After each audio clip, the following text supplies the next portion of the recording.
Misal, dalam seharian, ya hal-hal sederhana. Dalam seharian biasanya kita mandi. Mungkin dari teman-teman semua, saya dan teman-teman sebelum ke sini mungkin mandi dulu tadi di rumah. Sebenarnya kita pada saat niat mau mandi, mau ke kamar mandi, itu kan satu pekerjaan. Kenapa kita tidak ikuti dengan tawakal kepada Allah? Niatkan dalam hati untuk menyerahkan hasil mandi itu kepada Allah, ya, supaya betul-betul maksimal, supaya niatnya memang untuk sunnah, ya. Karena mandi, makan, minum, tidur, olahraga ini hukum dasarnya mubah. Tapi Syekh Abu Bakar Jazair rahimahullah mengatakan semua yang mubah ini bisa diubah menjadi sunnah. Kalau diniatkan untuk menjalankan hadis Nabi SAW, wa inna di jasadika alaika haqqa. Dan jasadmu punya hak. Kalau orang mandi hanya sekedar hilangkan gerah, maka hukumnya mubah. Tapi kalau dia niat mandi untuk memberikan hak jasad, maka jadi sunnah.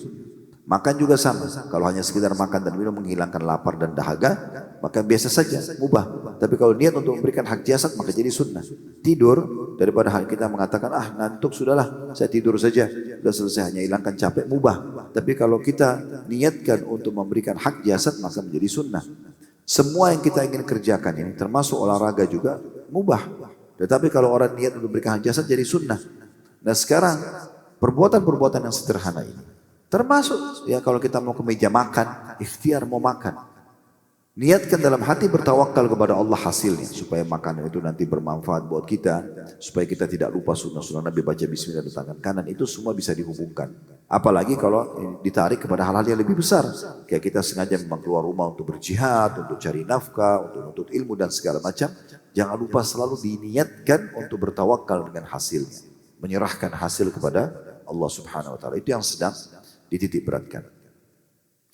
Nabi SAW bersabda, Al-mu'minul qawi khairu wa ahabbu ila Allah minal mu'minul dha'if wa fi kullin khair. Ihris ala ma yanfa'uk wasta'in billahi wa la ta'jaz wa in asabaka syai'un fala taqul law anni fa'altu kana kada wa kada. Walakin qul qadarallahu wa ma syaa fa'al fa inna law taftahu amal asy-syaitan. Hadis riwayat Muslim. Hadis ini teman-teman sekalian yang terjemahnya, orang mukmin yang kuat, kuat secara keimanan, kuat secara tekad, kuat secara ilmu, kuat secara harta, kuat semuanya. Orang mukmin harus masuk ke semua lini dan dia bisa tekuni itu. Karena kita semua punya waktu yang sama. Bagaimana kita bekerja dan berikhtiar untuk supaya bisa kita dapatkan semua. Ilmu kita bisa maksimal, harta kita bisa maksimal, jabatan, kesehatan, pasangan hidup, anak-anak dan segala macam. Ya. Orang mukmin yang kuat lebih dicintai oleh Allah, lebih baik dan lebih dicintai oleh Allah daripada mukmin yang lemah, yang tidak mau mengembangkan diri dia. Tapi kata Nabi SAW semuanya punya kebaikan karena keimanan dia. Lalu ini yang jadi saksi bahasan kita agar kita sesuaikan dengan tawakal. Ihris ala ma yanfa'uk. Selalu jaga apa yang bermanfaat bagimu. Jadi apapun yang baik kerjakan. Wasta'in billah, mintalah pertolongan kepada Allah. Wala ta'jaz, jangan pernah putus asa. Kegagalan dalam satu usaha bukan berarti membuat kita berhenti, gitu kan? Kecuali secara hukum Allah sudah tidak boleh. Tapi selama tidak terbuka, tidak ada sesuatu yang melanggar agama, silakan. Misalnya kita ikhtiar, ke dokter ini belum sembuh, ya ke dokter lain. Dokter lain belum sembuh, ke dokter yang lainnya. Obat ini belum bisa menyembuhkan, ke obat yang lain. Karena kata Nabi SAW, Allah tidak turunkan penyakit kecuali turunkan kesembuhan bersamanya. Jadi sebenarnya kita bisa ikhtiar, gitu ya. Selama itu belum ditutup secara syariat. Tapi kalau ditutup secara syariat itu contoh misalnya, seorang laki-laki menyukai seorang wanita. Contoh misalnya, dan dia ingin menikahinya. Tapi ternyata wanita itu sudah dinikahi oleh laki-laki lain. Ya udah selesai. Secara syariat tertutup pintu. Dia nggak boleh ganggu istri orang. Contoh misalnya, kita bangun tidur pagi hari sudah flu. Tiba-tiba tenggorokannya atau dia lagi flu, dia meriang. Tidak perlu lagi kita mengatakan, kalau seandainya AC semalam saya nggak kecilin, ya, atau saya nggak dinginin, saya tidak flu. Itu nggak bisa dalam Islam. Sudah terjadi. Ujian kalau datang, terima. Dan tinggal ikhtiar. Ini masuk dalam bab sabar sebenarnya. Kalau kita bangun seperti ini dalam kondisi sakit, ya sudah, Allah lagi menguji saya. Lalu kita pertemukan dengan nikmat Allah. Selama setahun mungkin kita belum pernah flu dan demam. Sekarang Allah uji kita dengan 3-4 hari atau seminggu flu dan demam.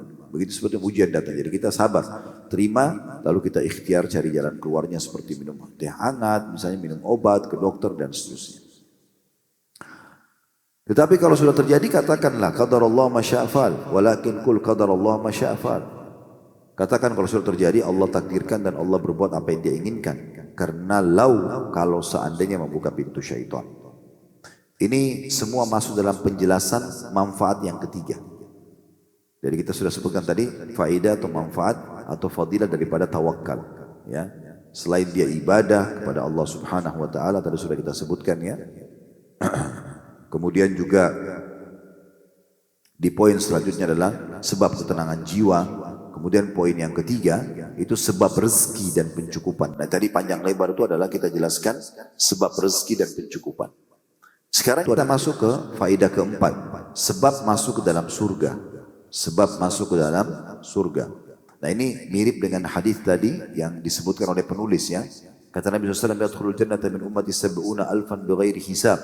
Akan masuk surga umatku tanpa hisab 70.000 orang. Lalu dikatakan humul ladina la yastarqun, mereka yang tidak minta ruqyah, wala yatatayyarun, mereka tidak menggantungkan nasib pada benda, wa ala rabbihim yatawakkalun, dan mereka bertawakal kepada Tuhan mereka. Tadi sudah kita jelaskan masalah ruqyah di sini tidak boleh orang sembarangan minta, padahal tidak ada sesuatu uzur di situ. Ya. Tapi kalau memang dia ada masalah, ya, Nabi SAW mengatakan kepada para sahabat, siapa yang bisa tentang masalah ruqyah, siapa yang bisa memberikan manfaat saudaranya, berikanlah. Kalau memang dia terganggu dengan sihir, maka diobatin gitu ya. Dan bagaimana Nabi SAW pernah memerintahkan dalam beberapa athar Aisyah dan Hafsah untuk ya diruqyah oleh sahabiat Nabi yang memang mahir di bidang itu. Pada saat merasa sakit, dan Syekh Al-Idan dalam buku beliau Ruqyah Syariah menyebutkan ruqyah ini bukan hanya pada permasalahan-permasalahan sihir saja dan ain atau mata panas ya biasanya. Tetapi juga masuk ke masalah semua penyakit. Semua penyakit. Kita demam pun bisa ruqyah. Flu pun bisa ruqyah. Karena salah satu doa yang Nabi SAW ajarkan adalah siapa yang merasa sakit lalu memegang titik sakitnya lalu membaca bismillah 3 kali. Bismillah, bismillah, bismillah, lalu a'udzu bi'izzatillahi wa qudrati min syarri ma ajidu wa hadiru. Aku berlindung kepada Allah dengan kemahakuasaannya dari apa yang aku rasakan dan aku hati-hati darinya. Dibaca 7 kali. Ini kan bagian daripada ruqyah. Maka penyakit pun boleh diruqyah. Ya. Nah kalau kita sakit, wajar orang ngeruqyah, gitu kan? Yang dimaksud sini adalah orang tidak ada sebabnya. Tes-tes saja, coba kamu kan bisa ruqyah, coba ruqyah saya tes, ada jinnya enggak? Bisa, itu enggak perlu. Kalau mau masuk surga tanpa hisab, gitu ya. Jadi jangan dijadikan sebagai bahan mainan, gitu ya. Kemudian yang kedua tatayyur, ini sudah kita sebutkan tadi contoh-contohnya, tangan kanan gatal, tangan kiri gatal, apalah. Dianggap hari Selasa sial dan segala macam, ini tidak boleh ya, dalam Islam tidak boleh sama sekali. Saya tidak tahu kalau di kota teman-teman sekarang, karena kami dari Makassar, saya pernah satu waktu ada kejadian di rumah sakit ayah saya, karena ada rumah sakit milik ayah kami di Makassar. Dia datang, dia minta pekerjaan, maka saya pekerjakan di yayasan, silahkan. Hari pertama dia kerja, dia pakai motor, ngantar ke satu tempat gitu untuk urusan yayasan.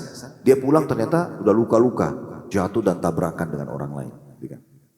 Udah, akhirnya orang yang ditabrak itu kami kasih kompensasi, kemudian diobati di rumah sakit, lalu kemudian dia pergi. Nah waktu itu saya dengar beberapa suster di situ di rumah sakit ngomong, tapi dari jauh saya dengarnya gitu. Mereka bilang itu kan karena hari Selasa. Mereka ngomong gitu, itu kan karena hari Selasa. Terus saya dari jauh bilang, emang ada apa dengan hari Selasa? Oh Ustaz belum tahu ya? Ngomong gitu. Saya bilang enggak, saya nggak tahu. Ada apa dengan hari Selasa? Ya. Dia bilang kan hari Selasa hari sial Ustaz. Ini saya langsung dia bilang hari Selasa hari sial.